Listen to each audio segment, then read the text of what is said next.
솔직하게 얘기하면 뭔가 4세대는 저는 좀 어려운 것 같긴 해요. 아, 진짜. 제가 생각했을 때 뭔가 남들 분들이 막 좀 주목을 많이 덜 받는 것 같아서. Et comme l'a si bien dit notre pauvre petit Yeonjun, cette année encore, personne n'a calculé les boy groups et la plupart des gens les ont trouvés éclatés. Générique.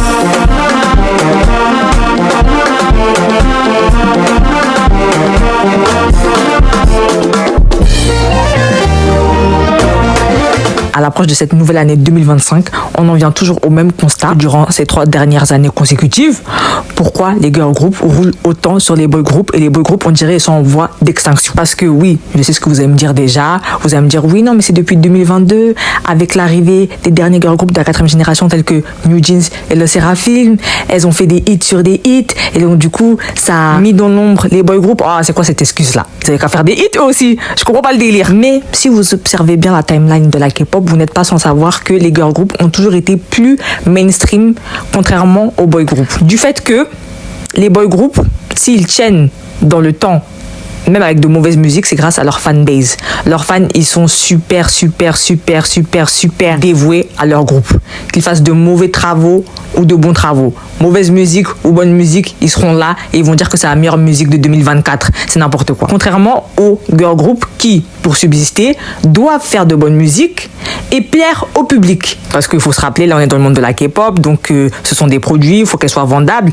Et supplément, il faut qu'elles fassent de bonne musique. Et de plus que vous n'êtes pas sans savoir que les girl groups auront tendance à mieux interpréter une démo, se la réapproprier qu'un boy group. Parce que dans l'esprit des gens, un girl group, ça a plus de concepts. Elle peut faire un concept mignon, un concept sexy, un concept plus mature. Et ce sera plus vendable au grand public. Alors que l'apogée des boy groups, pour la plupart des gens, c'est le concept mature, sexy. Mais tout ce qui est mignon, dans les pensées populaires, je tiens à préciser, hein, mignon, ça vend pas, c'est nul. Alors que mignon, c'est le créneau à prendre pour les boy groups. Hein. À l'époque, beaucoup de boy groups sautaient dessus. Notamment Seventeen. Hein. Seventeen is the group to be. Si on doit faire un récap du battle entre les girl groups et les boy groups, depuis 2022, on sait que TikTok, ça s'est démocratisé dans nos vies et ça a changé nos méthodes de consommation. Donc les agences de K-pop, elles ont sauté dessus, elles ont commencé à faire des musiques de plus en plus courtes et basées sur des chorégraphies faites uniquement à but de faire des challenges. Donc on peut se dire des fois que dans leur tête, ils ont conçu des chorégraphies et juste après, ils font une musique dessus. Pour moi, je le vois comme ça parce que à partir d'un moment où tu fais une musique, et puis après, il y a d'autres versions de ta musique où il y aura marqué TikTok Challenge, c'est une dinguerie. Challenge version, c'est une dinguerie. C'est une dinguerie. Là, je parle depuis One Harmony. Et donc, du coup, c'est pas vendeur. Ça fait comme si la musique avait pas un bon écosystème. Comment ça, t'es obligé de faire une version challenge? Genre, les gens, ils vont pas chercher le moment de ta vidéo à reproduire. C'est pas bon du tout. Or que la Seraphim, par exemple, elle, c'est vraiment les pros de ça, hein, faire des musiques uniquement conçues pour la chorégraphie. Et c'est pas du tout impliqué que ça doit percer sur TikTok. Et pourtant, les gens, ils reproduisent à chaque fois leur chorégraphie. C'est pour ça que pendant un moment, avant que les gens se défoulent sur elle suite à toutes leurs polémiques de cette année, Water Tyla, Coachella, tout ça, les gens, ils les prenaient comme les rivales de ITZY en termes de performance. Est-ce que vous vous rendez compte? Parce que peut-être en termes de musique, il y a beaucoup de choses à redire que j'ai déjà dit dans beaucoup de mes vidéos, mais en termes de performance, elle donne toujours le maximum. Le maximum. Et ça vend bien, on le voit. Récemment, là, avec Crazy, il y a eu beaucoup de voguing et ça a bien marché sur les réseaux. Peut-être c'était du walking, mais voilà, vous voyez de quoi je parle. Et là, je parle de performance, hein, pas de performeuse. Vous savez la différence. Sur ce terrain-là, c'était sûr que les boy groups, ils allaient se faire dévorer par les girl groups parce que peu importe ce qu'elles vont faire, les girl groups, elles seront toujours plus mainstream. Parce que les boy groups qui prospèrent dans la K-pop, on l'a vu à travers les générations, que ce soit la première, la deuxième ou encore la troisième, avant que la quatrième, ça parte en live. Ce sont des boy groups qui sont indépendants, autonomes et très entreprenants en ce qui concerne la production. Ils ont toujours un apport très concret. Ils vont toucher aux paroles, ils vont toucher à l'instru. Bon, ce qui devrait être normal chez un artiste. Mais dans la K-pop, il y a ces deux facettes. Ils n'ont pas peur de nous montrer le fait qu'ils ont donné une chanson à un artiste pour qu'il se la réapproprie et la réinterprète à sa manière. Après ça, c'est des rouages de la musique, hein, il y a ça partout. Mais un vrai artiste de base, il a son apport personnel partout. Et les boy groups populaires qu'on connaît, la plupart du temps, c'est des boy groups qui avaient un apport personnel sur toute leur carrière. En ce qui concerne les chansons, et on a BTS, hein, Bangtan Sonyeondan, on a Seventeen, Monsta X, Big Bang, Icon, et j'en passe. et j'en passe. Et si c'est pas cet apport personnel dans la production qui les fait prospérer, c'est soit la production qui est incroyable. Donc on a tous les groupes de SM, EXO, NCT, TVXQ, SHINee. Est-ce que vous vous rendez compte qu'en termes de boy group, NCT, encore cette année, NCT qui a débuté en 2016, encore cette année, ils ont su être l'un des meilleurs boy groups de l'année en fait. De très bonnes chansons. Ils ont su rester pertinents à leur concept. Mais voilà, parce que chez SM, on priorise le chant. Ils l'ont encore appliqué sur le boy group NCT, mais sur Rise, vraiment, ça va être l'exemple parfait pour mon propos que j'ai dit précédemment. J'ai dit que les boy groups, si ils perdurent autant dans la K-pop, c'est grâce à leur fanbase. Et Rise, c'est l'exemple parfait de ça. Parce que de base, ce groupe, il était censé s'exporter à l'international. C'était ça le but premier du groupe. Et on l'entend à leurs chansons qui sont remplies de paroles en anglais, sans forcément mettre l'accent sur le point clé premier de SM, qui est le chant. Il n'y a aucune voix affirmée susceptible de plaire à l'international. Bien sûr, il y a un main vocal, c'est Sohee. Sohee, voilà, il chante très très bien. Et les autres à côté, bien sûr, ils ont été entraînés par SM. Du coup, ils ont de bonnes bases de chant. Mais quand tu compares ça au boy group de SM, c'est vraiment médiocre, je suis désolée. La production des musiques, elle est médiocre. On entend que ce sont des musiques qui sont produites uniquement dans le but de faire percer la chorégraphie. Et c'est énervant parce que tu vois le potentiel de ces gens-là. Tu le sais. Pourquoi ils mettent pas à profit tous les atouts des membres pour en faire la complétude? C'est dingue, mais voilà, Rise on connaît, et puis Sungan aussi, un membre, il est là, il a une petite copine, il se fait têche du groupe, c'est n'importe quoi. Mais pour en venir au point des boy groups qui restent pertinents cette année, ce sont soit des boy groups qui ont une fanbase solide à domicile, parce que les fans des boy groups, c'est pas des lol, je vous l'ai déjà dit, même si leurs musiques, elles sont éclatées au sol, Et là, oui, on peut parler de Stray Kids, parce que c'est ce que j'ai vu il y a quelques heures, Il y a des gens, ils sont partis dire, ouais, comment ils arrivent à être aussi pertinents en 2024 alors que leurs musiques elles sont éclatées au sol. Bon, la musique c'est subjectif. Moi j'ai pas écouté leurs solos là qu'ils ont sortis tous les 8. Mais je sais que depuis 2019 j'écoute plus Stray Kids parce que musicalement je suis vraiment plus la cible. Moi j'ai aimé quand ils faisaient de la pop. Après ils ont commencé à faire de la pop électro. Moi j'étais pas dedans. En sachant que la pop électro c'est un genre de niche. C'est vraiment un genre de niche. Donc pourquoi ils sont aussi pertinents en 2024? C'est grâce à leur fanbase, c'est tout le contenu qu'il y a autour de la K-pop, c'est pas seulement la musique, c'est aussi le contenu de divertissement. Et les gens, bon, vous savez comment les fans ils sont obsessionnels, ils sont attachés à cette image qu'ils ont de leur idol, au personnage public, ils les aiment trop. Et même si la musique elle est éclatée, ils vont dire ah non moi j'aime trop, nanani. Après chacun ses goûts, il y en a qui aiment peut-être grâce à la musique, mais je sais qu'il y a beaucoup de gens qui s'intéressent à la K-pop à cause des personnages publics que sont les idoles. Ils les connaissent même pas, ces vrais gens là, c'est 5% de leur personnalité qu'ils voient et ils kiffent, ils sont là ah j'aime trop, arrêtez, parce que les Stay, on les connaît, ils sont très nocifs. Bon, pas autant que les armées, parce que les armées c'est vraiment deux fandoms. Armée, moi je vous ai dit, c'est 0 sur 10. Mais en tout cas, Stray Kids, le fandom il s'est agrandi, donc normal il est devenu plus toxique, comme on le dit souvent en commentaire. Et voilà, c'est pour ça qu'ils arrivent à rester pertinents toutes ces années. Et aussi, Stray Kids, il faut savoir qu'ils ont charbonné. Eux, ils ont commencé par de la pop mainstream. Il y a des gens qui ne connaissent pas le début de leur discographie, alors que c'est de la grosse pop mainstream. Et ils ont changé de bord parce qu'ils ont vu que le public, dès qu'ils ont commencé à faire un peu de la pop électro, ils avaient été très réceptifs et ils sont restés sur ce créneau-là. Et voilà ce que ça a donné. Bon, vous êtes contents? Mais eux aussi ils kiffent, c'est bien. Demain ou tout à l'heure, je sais pas c'est quand, il y aura le festival Gayo Daejeon. Et à Gayo Daejeon, ça résume parfaitement les groupes actifs de cette 5e génération. Pas les groupes de la 5e génération, mais les groupes actifs dans la 5e génération. Voici la liste. Là, d'habitude, vous savez qu'ici, on aime parler des girl groups parce que de une, elles font de meilleures musiques. Elles ont compris qu'il fallait reprendre les codes du chant, c'est-à-dire chanter avec des voix qui sont susceptibles de plaire à l'international ou avec son propre timbre de voix, pas forcément chanter aigu, pas forcément chercher des gens jolis. Il faut que le groupe, il se complète. Et voilà, il faut qu'il y ait un peu de tout. Mais ça, c'est basé sur un girl group. Un girl group, c'est pas un boy group. Et les boy groups, on sait pas, ils font quoi. En fait, les boy groups, ils sont pertinents que quand c'est eux-mêmes qui écrivent leur musique, qui la produisent ou qu'ils ont une bonne production. Et là, sur cette liste de Gayo Daejeon, je vais vous expliquer, ils sont dans quelle catégorie, ils sont classés où, dans quelle case. S'ils sont pertinents, s'ils sont juste populaires à domicile chez eux parce que voilà, leurs fans, voilà. Ou si, voilà quoi. Allez, go. Et il faut savoir aussi qu'il y a des groupes qui ont tout compris et qui n'ont pas eu pour but de s'exporter à l'international, mais de rester que à la base nationale et de faire des musiques très qualitatives, très productives, adaptées aux nouvelles méthodes de consommation, certes, mais on sent le potentiel. c'est des gens, on a cherché des gens qui savent chanter. C'est important, c'est important. La musique, la voix, c'est un instrument et il faut savoir bien s'en servir. Et là, ils font n'importe quoi les boy groups avec ça. Ça me fait mal de passer les girl groups parce que dans cette ère de la K-pop, c'est que les girl groups, là, vraiment, elles roulent sur les boy groups matin, midi, soir, du lundi au lundi. Mais ce n'est pas le sujet de la vidéo, malheureusement. Donc, commençons. N'hésitez pas à me le dire en commentaire si vous voulez que je fasse la vidéo, mais cette fois-ci du point de vue des girl groups. En mode, pourquoi les girl groups, elles ont autant de facilité à rouler sur les boy groups, mais là, en plus développé.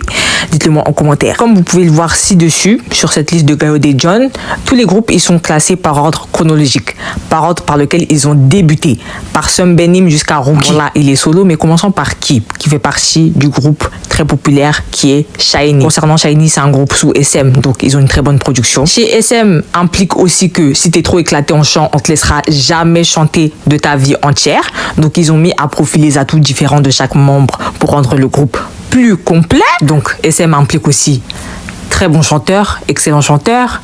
Et de plus, ils étaient connus domicilement, internationalement. Eh non, ils avaient tout gagné. Et des fois, il y avait des gens qui étaient impliqués dans la production. Ils ont tout gagné. Strike. Donc voilà. Qui ça représente SHINee. Et SHINee, vraiment, c'est un boy groupe de qualité. Boy groupe qui appartient à la seconde génération, je précise. Next, on a NCT 127, NCT 127, NCT Elite Chill. Donc, en même temps, on va prendre NCT Dream, Wavy et NCT Wish. Je tiens à le préciser parce que NCT Wish a subi le traitement de production SM. Même si NCT Wish, c'est un groupe, si on est logique, issu de la 5e génération. Un groupe qui a débuté après Rise, a reçu le traitement SM, la production SM, les choix SM. Le groupe est plus complet que Never. C'est vraiment un groupe pour qui beaucoup de personnes souhaitent leur enlever leur légitimité de néoculture technologie. Pour eux, c'est pas un groupe de NCT. C'est pas une unité de NCT et pourtant c'est le dernier groupe le plus complet de SM avec aespa. Rise, je suis désolée, mais c'est n'importe quoi. À partir du moment où ils font une deuxième musique en 2024 ou je sais plus c'était quand, c'est encore le champ lexical de la guitare. Allez, next. De toute façon, on en reparlera après. Alors que là, on prend NCT. NCT Wish. Dans cette unité, il y a un chanteur typiquement SM. On a Jae. On a un chanteur avec une voix susceptible de plaire à l'international. On a Xion. On a un rappeur, Riku. Et c'est un très bon interprète de rap, ou même rappeur. Je sais pas s'il écrit ses paroles, mais on l'a vu dans la start, on l'a vu là à ses débuts et on l'a vu toute l'année en fait. Bref, de très bons vocalistes. Ryo et Yushi. Vraiment excellent, rien à dire. Et puis Sakuya, de très bonnes bases de chant et de rap. Parce que SM, ils vont te laisser chanter à ton vrai timbre de voix. Donc quand lui, il chante grave, là, ça donne bien. La musique a de la consistance. Quand ils s'y mettent à 6, c'est intéressant. C'est un groupe complet. Et dans les voix qui sont susceptibles de plaire à l'international, y compris les voix des chanteurs typiquement SM, qu'on soit clair. Il y en a beaucoup. Mais bref, ce groupe, il est incroyable. Vraiment, NCT, tout entier, toutes les unités, elles ont roulé sur cette année. Et sur toutes les années, en fait, qu'elles font. Ce groupe, il perdure. Ils ont un fandom dévoué. Ils sont bons dans ce qu'ils font. Il y a beaucoup d'import personnel aussi. Incroyable. Très populaire à domicile aussi. Bon, NCT, vous savez déjà, moi je suis une NCTizen dans l'ombre parce que ce fandom c'est trop n'importe quoi, c'est trop des hystériques, mais on aime quand même. Il y a des bonnes parties aussi dans ce fandom. NCT, un groupe qui existe depuis la 3e génération, depuis 2016, je tiens à préciser. Et SHINee, c'était 2008. Bref, Stray Kids, j'en ai déjà parlé, mais ils sont restés pertinents cette année à cause de leur fanbase, vraiment honnêtement, parce que je sais même pas s'ils sont si populaires que ça en Corée. Mais à l'international, les gens les traitent comme les prochains BTS. Ce qu'ils ne sont pas, bien évidemment, parce que eux, c'est Stray Kids. Mais vous voyez ce que je veux dire. Médiatiquement, c'est comme ça qu'on les traite. Stray Kids, un groupe qui a débuté en 2018, du coup, ça vient de la 4e génération. Mais musicalement, c'est plus pertinent au grand public. 80s, un groupe qui s'est formé eux-mêmes, qui produisent eux-mêmes. Donc un groupe qui avait un peu les codes des anciens groupes, boy group en tout cas, des autres générations. Donc c'est pour ça qu'ils perdurent. Vraiment, c'est grâce à leur musique que eux, par contre là, ils perdurent. Parce qu'ils ont leur propre univers, leur propre identité sonore, leur propre gimmick et le groupe, il est complet bien évidemment. Donc voilà, eux, c'est grâce à la production qu'ils perdurent. Parce que leur fandom, c'est un fandom investi, mais il peut s'écrouler à n'importe quel moment si demain la musique, elle est pas ouf. Les SHINee, c'est pas les stars, hein. Les SHINee, ils sont tout doux. Cependant, le fandom, il va toujours rester parce que ça reste un fandom de boy group. Les fandoms de boy group ne partent jamais. Il faut savoir que eux, ils sont pas si populaires que ça à domicile. Donc c'est chaud quand t'as pas une fanbase solide à domicile, c'est dur de tenir. Mais eux ils tiennent grâce à leur musique. Donc chapeau bas 80s. Encore une fois, bon c'est un groupe qui a débuté en 2018, donc issu de la 4e génération, mais qui a su rester pertinent musicalement ces dernières années en tout cas. Vraiment, waouh. Ensuite, on a Tomorrow by Together, un groupe qui a débuté en 2019, issu de la 4e génération. Le groupe qui appartient à la personne qui s'est plainte en début de vidéo, qui s'appelle Yeonjun. Et Tomorrow by Together, je trouve qu'ils n'ont pas su rester pertinent en ce qui concerne la musique, hein. En tout cas ces dernières années, parce qu'il faut savoir que eux ils avaient un concept bien précis qui s'appuyait sur la magie, et ça faisait le contraste aussi avec comment ça s'appelle, BTS, parce que eux c'était un groupe basé sur le rap de base, et Tomorrow by Together c'était le premier groupe qui avait débuté sous Big Hit. Donc eux ils ont fait un contraste avec le chant, ils chantaient de ouf avant, et puis on avance dans les années, les méthodes de consommation elles changent, la mondialisation elle devient de plus en plus démocratisée, ils commencent à nous faire des sons afrobeats, moi j'ai pas trop accroché, genre ils avaient plus d'identité personnelle à un moment donné dans leur carrière. Toute la période de Dream Chapter et I Know I Love You, ça c'est vraiment ce qui marque la fin de leur identité musicale pour moi. Après on a compris qu'il y avait un désir de faire de l'argent à travers leur musique, de s'exporter à l'international. Leur musique elle véhiculait plus rien, que ce soit dans l'instru ou dans les paroles, mais on sentait qu'il y avait beaucoup de paroles en anglais, juste pour que ce soit en anglais, mais sans message profond. Et ils faisaient des feats avec des gens, Do It Like That, et puis là on voit leur producteur qui leur dit vous pensez que ça va être combien au Billboard? Elle, lui, il avait ça dans la tête, hein. C'était son plan, c'était son but, il a fait la musique pour ça, la musique Do It Like That, et ça s'entendait, je trouve. Et qu'est-ce que j'allais dire sinon? Mais leur dernier projet, j'ai trouvé assez pertinent avec leur projet du début, mais il y avait moins d'éléments musicaux dans la musique comme avant. Genre ils étaient plus investis dans la production à leur début, parce que c'est le début, il fallait envoyer le paquet et il fallait les différencier absolument de BTS. Mais du coup là leur dernier projet, il était mignon, mais je pense qu'ils l'ont fait de manière rapide, de sorte à les renvoyer en tournée directement pour qu'ils se la donnent sur scène, de travailler des musiques qui vont bien vieillir dans le temps. Parce que là, c'est juste des musiques à consommation rapide. Donc pour moi, cette année, pas pertinent dans la musique Tomorrow by Together. Cependant, je pense qu'ils ont une bonne fanbase à domicile. Donc bon, en vrai, eux, ça va. Ensuite, on a Gravity et Treasure, qui sont des groupes qui ont débuté en 2020. Donc des groupes issus de la 4e génération. Et eux, je sais qu'ils ont une fanbase de folie en Corée. Et Treasure, c'est un groupe de YG. Donc les groupes de YG, il va recruter que des talents. Et Starship, ils vont recruter que des gens qui ont une bonne base de chant. Et Treasure, musicalement, ils seront toujours pertinents parce que les gens aiment les groupes de YG. Gravity, musicalement, je trouve qu'ils n'ont pas été pertinents, mais je sais que le groupe, il perdure parce que là, récemment, ils ont refait un Survivor Show pour leur redonner un coup de boost. Et là, c'est reparti. Et comme ils ont une bonne fanbase en Corée, c'est pour ça que le groupe, il dure. Mais musicalement, ils n'ont pas du tout été pertinents. Pareil pour ENHYPEN, je trouve. Même si ENHYPEN, ils ont commencé, ils avaient une fanbase de ouf en Corée. Cette fanbase, elle s'est avérée être un peu trop toxique, un peu trop obsessionnelle pour le coup. Et à chaque coup qu'ils faisaient, Bite Me, je crois que c'est le coup de grâce, là, ça a baissé leur fanbase en Corée de ouf. Mais ENHYPEN, ils sont quand même très populaires. Mais je trouve que musicalement parlant, ils sont pas été très pertinents. Il y a eu EXO, j'ai bien aimé l'instru, mais la plupart des sons dans l'EP, ils m'ont semblé être très génériques. J'avais déjà fait une vidéo dessus, donc vous pouvez aller la voir pour voir de quoi je parle. Mais voilà, ENHYPEN cette année, pertinemment, musicalement, c'est non. Alors que Believe Lab, ce sont de très bons producteurs, hein. À leur début, ils avaient un concept plutôt dreamy. J'avais déjà fait une vidéo dessus aussi sur TikTok, mais waouh, ils ont très bien produit ENHYPEN, hein. Comme ils produisent I-Lit là en ce moment. Ce sont des très bons producteurs, Believe Lab en tout cas. Mais ENHYPEN cette année, musicalement parlant, ça n'était pas l'euphorie. Mais si c'est encore un groupe qui perdure, c'est grâce à leur fanbase et à leur musique. La dernière musique que j'ai bien aimée, c'était dans l'EP Sweet Venom, une chanson que je n'aime pas, mais il y a des musiques que j'aime bien dans cette EP, notamment Still Monster et Blind. Ça, c'était bien. J'espère qu'ils vont reprendre à faire des musiques dans le style Border Day One, Border Carnaval, tout ça, Temptation, bref, des trucs comme ça. Vous voyez ce que je veux dire? Bite Me, Bless Curse, oh, ça j'avais trop kiffé. Mais bref, voilà. En ce moment, ils sont en train de tomber dans le cercle des nouvelles méthodes de consommation et du fait de vouloir s'exporter à l'international, c'est-à-dire que ils vont faire des musiques courtes avec beaucoup de paroles en anglais, mais la plupart du temps dans le chant qui est très sensible, hein, on sent quand tu véhicules des émotions que tu comprends. Et la plupart du temps, l'anglais, on sait que il y a des idoles qui parlent pas forcément anglais, du coup c'est pas fluide à l'oreille des fois quand ils chantent en anglais parce que c'est pas une langue qu'ils ont l'habitude de parler, c'est pas une langue ils ont toutes les subtilités de la langue, et du coup quand ils fournissent les émotions, ça nous atteint pas de la même manière que s'ils avaient chanté une musique dans une langue où ils comprennent toutes les subtilités de cette dernière. Après, il y a des fois ça passe bien, je dis pas, hein, mais bon. Voilà, ça s'applique pour tout le monde, hein, ce principe. Donc Enhypen, qui a débuté en 2020, 4e génération. Musicalement, cette année, ça a été un nom. Hein. Après, on a Boy Next Door qui a débuté en 2023, si je ne me méprends pas. Musicalement, ils ont été très pertinents. Eux, ils commencent à avoir une bonne fanbase en Corée. Donc, ils vont bien prospérer. Et en plus, il y a de l'import dans la production de la part des membres. Donc, voilà un boy group, comme on a l'habitude de les connaître. Les boy groups, la plupart du temps, qui prospèrent musicalement, c'est ceux qui sont investis dans la production ou qui ont de bonnes productions, donc de bons producteurs. Donc, SM. Où est-ce que je vais dire? Ensuite, on a Zero Base One, un groupe qui a débuté en 2023, donc de la 5e génération comme Boy Next Door. Eux, je ne sais pas si musicalement ils ont été pertinents parce que moi j'ai bien aimé leur chanson Sweat, mais est-ce que c'est une chanson qui a bien pété?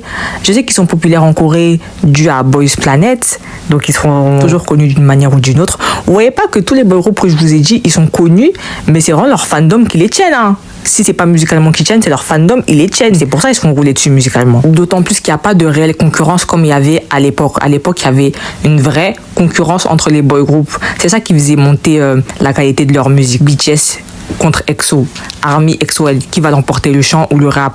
C'était trop bien cette époque-là. Mais voilà, dans Zero Base One, je sais qu'il y en a beaucoup qui chantent bien et qui ont des musiques plutôt mignonnes. Mais ça n'a pas été assez pour rouler aux côtés des girl groups cette année, encore une fois. Ah là là, désolé Zero Base One. Ensuite, on a Rise, boy group issu de la 5e génération qui a débuté en 2023. De base, qui devait s'exporter à l'international. Mais bon, les choses ont fait que voilà. Et c'est ce que j'étais en train de dire avec mon propos de chanter beaucoup de paroles en anglais sans forcément parler la langue tout le temps. Ça donne ça. Et en plus, on applique à ça les nouvelles méthodes de consommation. Ça veut dire des musiques courtes faites pour qu'elles puissent créer un challenge dans le futur, des musiques sur le champ lexical de la guitare, des musiques boom boom bam bass bass bass. Bon, là c'est vraiment de l'hyperbolation, mais c'est pour que vous puissiez suivre et que vous puissiez vous rendre compte du statut dans lequel ils mettent Rise. Mais j'en ai déjà parlé précédemment avec des points précis, donc vous savez de quoi je parle. Mais pour autant, ça reste un groupe très populaire en Corée et leurs musiques elles sont très populaires en Corée. Je pense qu'ils ont su cibler le bon public parce qu'ils kiffent leur musique, même si moi je trouve que au final ils voulaient s'exporter à l'international, c'est plus leur pays qu'ils ont conquis. Et ne serait-ce pas mieux parce que là, dernier groupe qu'on va parler c'est To Us, je pense qu'on dit comme ça, de lequel on va parler c'est To Us, et eux aussi ils sont très populaires en Corée et ils font des concepts mignons, ils ont tout compris. Et dans ce groupe je sais qu'il y a des gens qui chantent très bien aussi, et voilà, la chorégraphie c'est toujours important maintenant de nos jours dans les groupes. Mais j'aimerais remettre l'accent sur le chant parce que je connais pas les membres forcément, mais j'entends de très bonnes voix et j'entends la manière dont ils produisent leur musique. Il y a un certain schéma qu'ils ont reproduit sur deux musiques en mode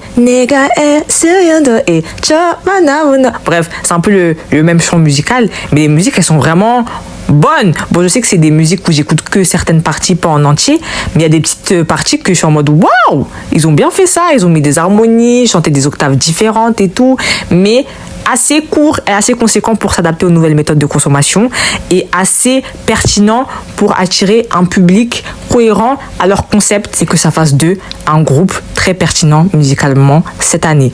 Musicalement cette année, là on a fait le tour des boy groups. Et pour moi, les groupes qui ont été les plus pertinents sur cette liste, désolé, je connais pas Next, donc je peux pas en parler. Donc, pour me reprendre, les groupes qui ont été les plus pertinents musicalement sur cette liste cette année, qui peuvent rouler à côté des girl groups cette année, et encore, hein, ils roulent sur le côté, siège arrière, pas passager, c'est... Non, NCT, je suis désolée, siège avant, même volant. Mais c'est NCT et To Us. Je suis désolée, c'est tout. Fin. Musicalement, il n'y a que eux dont on a entendu parler en masse. Après le reste, c'est pouf, souvenir. Je vous ai juste dit pourquoi ils étaient pertinents. C'est à cause de certains points que j'ai énoncés précédemment. Mais sinon, musicalement, on n'en a que deux. Hein. Et si je devais être honnête aussi du point de vue à l'international, parce qu'en fait, 80s, ils n'ont pas une grosse fanbase nationalement, mais à l'international, dans les boy groups dont on a beaucoup entendu parler, on a 80s musicalement, je suis en train de dire. Et allez, j'ai beau faire la rageuse de Rise, mais Rise, quand même, les chansons, les gens, ils y dansent dessus. Ça reste SM. Vous voyez, c'est la magie des SM. Après le reste, même si Rage, leurs chansons sur le champ lexical de la guitare éclatées. Enfin, pourquoi ils nous font des chansons sans mettre à profit les atouts de chaque membre? Des chansons vraiment juste boum boum boum bass. Où est le chant? Où est le chant de SM là? Eh bref, next. Tous les autres groupes de SM, ils chantent de vraies phrases, hein, de vrais couplets. Bref. En tout cas, n'aurait pas-il tout compris au final? Ne serait-ce pas les gagnants, Rise et 2S? Ils sont très populaires chez eux. Les gens écoutent leur musique régulièrement. Ils se font de la maille. Bon, même si Rise en ce moment c'est chaud. Et 2S, je sais pas comment ça se passe chez Hype là-bas. Play 10, j'espère qu'ils vont bien. Mais voilà, peut-être c'est ça le secret. D'abord conquérir sa fanbase à domicile pour pouvoir rester pertinent toute une vie. Mais ça n'empêche pas que les boy groups au niveau musical, ils sont en voie d'extinction. C'est avec la musique que tu dois réussir à conquérir un public, pas avec ton image médiatique ou tes challenges. C'est une musique qui dure à travers le temps. Une musique, c'est un art que tu transmets. Il y a des messages à véhiculer. Et c'est pour ça que NCT, par exemple, même si ils remplissent toutes les catégories, pourquoi ils perdurent autant? Parce qu'ils ont des musiques qui vieillissent bien. Et là, dites-vous que ça résumait à peu près la plupart des boy groups actifs dans la 5e génération. Et dites-vous que dans les groupes qui ont été les plus pertinents musicalement cette année, il y a un groupe de la 3e génération qui est là depuis 2016. Les gars, c'est dingue. Quand est-ce que les boy groups ils vont se rendre compte de l'importance de la musique, de l'importance des choix de leurs chanteurs? Les agences aiment trop vendre leurs boy groups comme des produits pour les fandoms. Je suis désolée, hein, mais musicalement là, ils nous ont rien donné du tout, c'était vide. Sahara, désert, nada, niet. C'est la 3e année consécutive où les girl groups roulent sur les boy groups. Il n'y a pas de concurrence, c'est même pas équilibré, il n'y a même pas d'équité, il n'y a rien, nada. Donc voilà, très bonne année de girl group.